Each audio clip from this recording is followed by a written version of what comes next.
Thank you very much so far, and the floor is yours, Jürgen.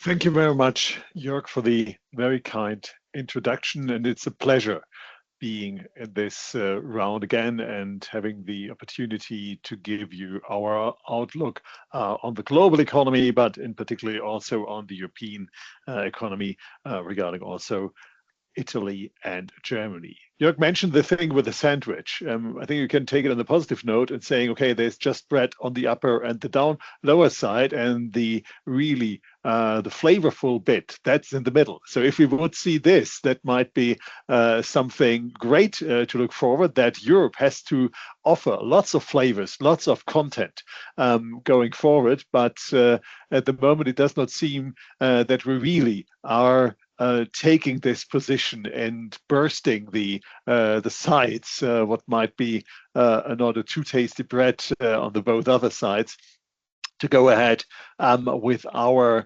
kind of strength that we still have, but at the moment is particularly under threat. I just came back from the meetings of the World Bank and the IMF 2 weeks ago, and there, unfortunately, Europe does not really play a big role anymore. And I think that's one of the things taken away from there, that we have to go ahead in a kind of a combined version to play a substantial role in this very challenging geopolitical atmosphere. I want to start now with presentation and showing you some forecast, and I just want to admit that we this morning will publish a new forecast, and tomorrow when you get the kind of the summary or my presentation, that will be updated then with the new forecast, what we do actually on a monthly basis. And if you're a client from Bayern LB, you can get this also at our research portal, so the client special area, but it will be also available on our public website if you want to see more detailed report on it. So let's start with the forecast and seeing where the world economy stands. We still see that the US is doing reasonably well, and again, if you compare the situation right now compared to that what we had earlier this year, when we had the Liberation Day and all of those things coming from the US administration, we see that currently the situation remains relatively okay. Nevertheless, we see that in the US, there is a slowdown in economic activity coming through that had partly to do with the tariffs, but also with the delayed impact of the financial tightening, what we have seen last year and the years before, when the Fed was more kind of strict on its monetary policy. The view on Europe shows a mixed picture. There's some economies that are still doing very strong, like Spain, and we have still the laggards, and both of the part of this laggards, we have Germany and Italy. Italy has been doing way better in the last couple of years, so in contrast to Germany, where we faced a quite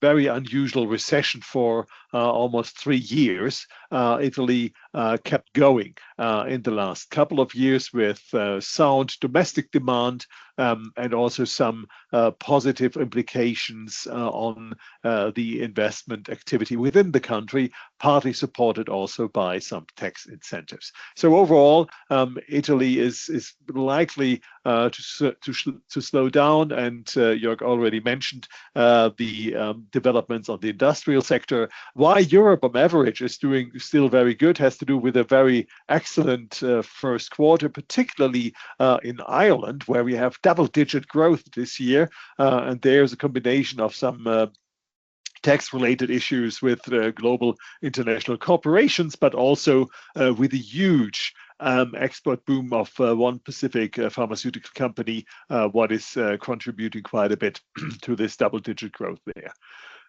Overall, the global economy is still in a weak situation. If you look at global growth at around 2.5%, we have a very low global dynamic, and we probably still have to face some more of the implications from these US tariffs. That is likely to be visible in the inflation rates in the US, but also as we think in somewhat a further weakness in economic activity. One word on China. There, we probably have to revise up somewhat our forecast of 4.7% this year, probably in the range of 5% or so.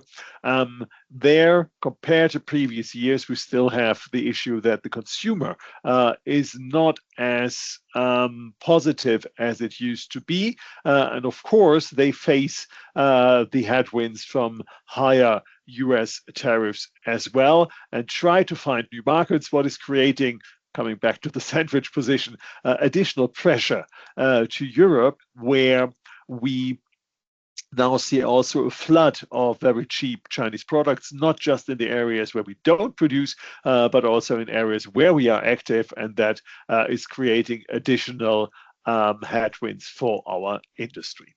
So in this environment, having just a look at markets. So we have seen from the ECB quite a bit of rate cuts during the course of this year. And we think at 2% that we found the lower bound, at least for some time. There's a ECB meeting this week where Christine Lagarde and the whole group is likely to confirm that rates are at an appropriate level at the moment to meet their medium-term inflation target of 2%. Tonight, we have a seating of the US Federal Reserve Bank. They are likely to cut rates again by 25 basis points. That would be the second cut this year. We think that there would be then a pause in rate cutting until the point where more or less Trump-loyal new Fed head will come into play, and that will be then from June next year onwards, because the mixture of the one hand of somewhat weakening economy and some tensions on the labor market, and on the other hand, still the feeding through of this tariffs and an increase of inflationary pressure will leave this still independent central bank on a kind of an unchanged level till next year, but then we see more and more pressure on the central bank coming in from the administration, and there will be a huge amount of rate cuts, and that will undermine also the view of markets in the credibility of the Fed and at the end of the US market. So for that reason, we are likely to see some increase in long-term interest rates in the United States, because we think that at the end of the day, the policies, what are likely to be implemented will be inflationary. Inflation expectations are likely to increase, and this at the end will be driving the long end in the US higher. In Europe, the story is a bit different. We think there will be an expansion in economic activity because, as we already heard, there is a big fiscal stimulus package in Germany coming through, and this has to be funded. So there will be a huge amount of issuance of government securities, particularly by Germany, coming to the markets, and this additional supply is likely to have some impact on the market pricing. And in this respect, we see that in the combination of stronger growth, and that by itself tends to have somewhat higher interest rates, some increasing inflationary pressure because of this, and a huge amount of issuance. We see some increase in government bond yields in Europe as well. I will talk about the Italian Bund spreads in a minute again, because I think there are some interesting things to happen in Europe in the course of the next year. But the weakness in the US, particularly on the independence of the central bank, is likely to continue to have a weaker dollar. We have a 122 in a year's time. And I show you at the end the medium-term forecast. We think the figure of 140 will show up in the next couple of years. So there will be a further depreciation of the dollar against the euro. On the other hand, the euro is becoming more expensive, creating additional headwind for European exporters to the rest of the world. One word on the equity markets. We have seen, and in that respect, this current forecast look a bit outdated. We have seen a further rally in those prices. That might continue as we continue to see, at least for the moment, some more positive surprises on corporate earnings, particularly in the US. The boom in artificial intelligence is still going on. And therefore, we think that also in combination with some more perspectives of US rate cuts, we probably will sometimes see further increases in equity prices. But looking at valuation, it is very expensive for the time being. And going forward, in our view, expectations on the AI side, at least in the medium term, are probably exaggerated. So there will be some disappointment to come through. And then geopolitical tensions, the debt question on the US, and all of those other things coming through, what is making a bigger correction in the course of the year 2026 more likely. One last word on gold. So we have surpassed the $4,000 mark for an ounce in the last couple of weeks. So we think that the forecast we have here, and we'll see it then in the documents tomorrow, will be somewhat more upbeat. But this rally in gold, rally in equity prices explains a bit that we have a kind of divided world in seeing at the same time a huge amount of hope that things are going well. And at the same time, I would say the currency of uncertainty, namely gold, is going through record highs as well. And that shows how fragile we are, at least from a market perspective.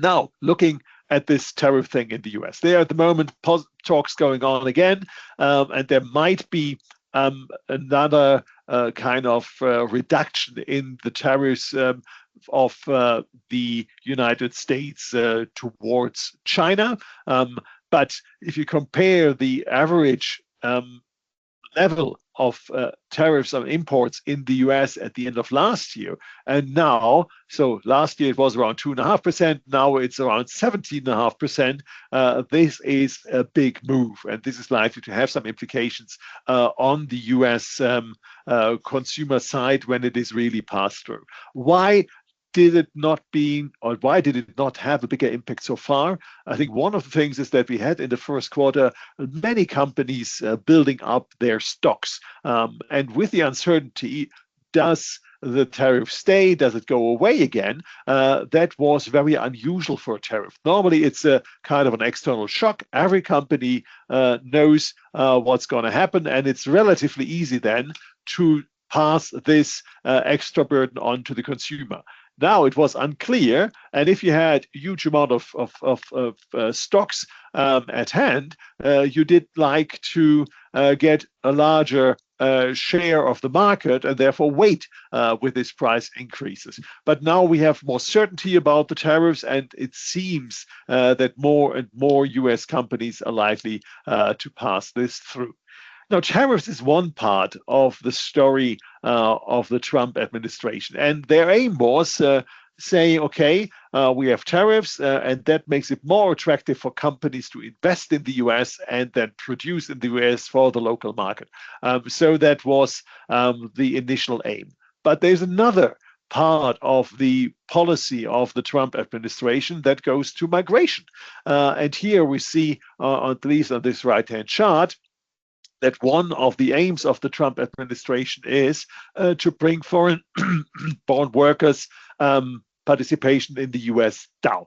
And that is a bit of a contradiction for companies. So if you go to the US and you see that overall the labor market is relatively tight with an unemployment rate of just a bit more than 4%. Yes, it increased recently, but it's still relatively tight. And that you see that a huge amount of additional jobs were only been possible to be created because you had foreign workers coming in. So if those foreign workers don't come in or are sent out of the country again, you probably will have the problem finding the workforce if you want to go there and do additional business. The other thing is, if you get the workers, we have already quite a few wage increases built in the country. So if you look at agreements from last year mainly. For example, for port logistics, where this diamond here shows the average length of the contract, that was 6 years, and the average increase per year of wages, what was 10% per year. So over a 6-year period, you have an increase by more than 60%. This is big. And if you send more workers out, so the negotiatory position of the workers is getting better, and you're likely to see even more increases in wages going forward. And on top of this, we have this issue, at least for a foreign investor, about the working of the rule of law in the US. If you're not certain that when you invest there, that the normal law enforcement is in place, you might be more hesitant doing this. And simply by the way that the Trump administration's reduced huge amount of rules from the federal government, it makes it more likely that you have more state-related law coming in, raises really this uncertainty how you can really operate in the US. And plus, we have seen several issues where the Trump administration is really challenging the law enforcement in the US. And in our view, over time, that might be a negative thing to do. Another point, I think, for the US going forward is the question, if all of those investment really then, what they see in artificial intelligence, where they're still leading, and they will really keep going ahead with innovation if you find the workforce really implementing this. So another thing, what we have seen with the Trump administration and this big, beautiful bill, you can see it here in this chart, what is the deficit or additional deficits that Trump is really going on a course where you have more government debt being circulated, and this is likely to have also some implications on the market view who is going to fund this. We've already seen that there is a surge in interest payments for the government coming through, and this might have some further tightening going forward. So more concerns from international market about the debt sustainability in the most, or the safe asset in the world, namely US Treasuries, that might have some implications on the US economy as well.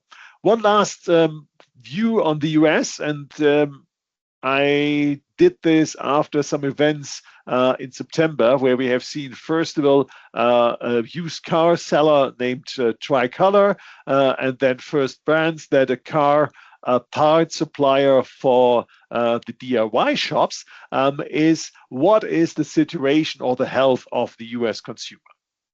And we looked at delinquencies, so late payments on different types. So the good news is, look at the US mortgage markets, what was the trigger for the global financial crisis back in 2008 and 9, they are not in bad shape. So they keep paying their installments. Also, I'm not shocked by the surge in the delays for student loans, because there have been a moratorium after COVID in this component. So we are here more or less in a normal environment. But I am concerned about what's going on loans for cars and credit cards. Here we have really reached levels that shows that at least part, and that is probably the part where you have a high share of migrants in the US, is showing that there are some fragilities in the US economy coming up. So far, it did not have a big impact on consumer confidence at all, because larger parts of the economy, namely the kind of the middle income groups, still benefit from surging equity markets. And here we have a high really link of this US consumer to equity markets. One last word to the US. The now second largest government shutdown in the US economy in its history, that might also jeopardize a bit consumer confidence, because many people that work in the public sector don't get any payments at the moment. So now what shall Europe do with this? We already heard about the letter and the Draghi report. before we had the Monti report. So it seems to be a good tradition to have very sophisticated Italian prime ministers making recommendations on the European level. And the latest report, the Draghi report, was very important in this regard. He highlighted really the shortcomings, what we have in terms of innovation and going ahead with European rules. Axel Weber, the former Bundesbank president, recently said at a meeting in that respect, these are all great reports, but the authors forgot something. They forgot to give politicians a manual how to implement it. And I think that's a bit of the problem we have at the moment. We have no shortage on proposals and what things we can do in Europe. We have simply the problem of putting those things together. That is partly on part of the European Union, but also in the different countries, and the fact that we do not really trust each other. But we should overthink this thing because the rest of the world, in which we trusted, particularly in the US, we have found out that we can't do this anymore. And so I think the way going forward should be getting closer together in Europe and taking more action together. And one thing to do this, the book already alluded to this, is thinking again the internal market. So we have for many years the internal market, what has no tariffs. What is a great thing, you can do trade without any restrictions in theory.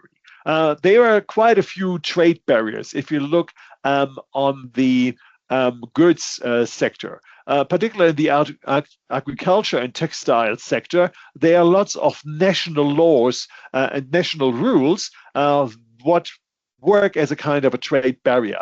And if you put a number on this and would call this a kind of a tariff, you would have an average tariff rate of around 44% in this single market for goods. And I think that taking this down, getting really common regulation and deregulation taking place, that could really give us much more room for economic activity within the euro area. And that's nothing what we have to do outside. We simply could do way better and more business together and lift our overall wealth situation through this. And there is even more space for this in the not finalized service sector union, what also could create a huge amount of additional activities.